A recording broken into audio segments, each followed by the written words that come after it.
ঋণের বোঝায় যারা জর্জরিত, বিষ্ণু ইসলাম চমৎকার একটা দোয়া শিখিয়েছেন।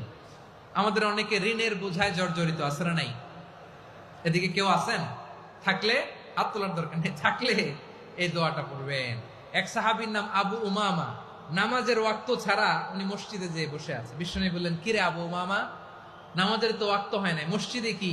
সাহাবী বলে, হুমুমুন লাজিমাতনি ওয়া দুয়ুন, নবী গো, ঋণের বোঝায় এমন টেনশনে আছি, ঘরে থাকতে পারলাম না, মসজিদে চলে আসছে। বিষ্ণু বলেন, আমি কি তোমার এমন একটা দোয়া শিখাবো যেটা পড়লে আল্লাহ তাআলা তোমার ঋণের বোঝা হালকা করে দিবে? আবু উমামা বললেন, ইয়া রাসূলুল্লাহ, অবশ্যই শিখাবেন। বিষ্ণু বললেন, তাহলে তুমি পড়বা, আল্লাহুম্মা ইন্নী আউযু বিকা মিনাল হাম্মি ওয়াল হাযান ওয়া আউযু বিকা মিনাল জুবনি ওয়াল বুখল ওয়া আউযু বিকা মিন গালাবাতিদ দাইনি ওয়া কাহরির রিজাল। ও আল্লাহ, তোমার কাছ থেকে দুশ্চিন্তা থেকে পানাহ চাই, কৃপণতা, ভীরুতা, অলসতা, কার্পণ্যতা, এই সব কিছু থেকে, মানুষের কঠোরতা, আমার উপর মানুষের আধিপত্য এবং ঋণের বোঝা থেকে পানাহ চাই।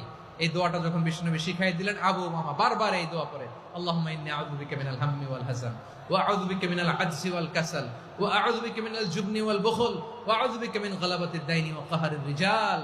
আবু উমামা বলে, এই দোয়া আমি পড়তে লাগলাম আর পড়তে লাগলাম, কিছুদিন পরে দেখা গেল বিষ্ণুনবীর শেখানো এই দোয়ার বদৌলতে আল্লাহ তাআলা আমার সব ঋণ পরিশোধের ব্যবস্থা করে দিয়েছেন।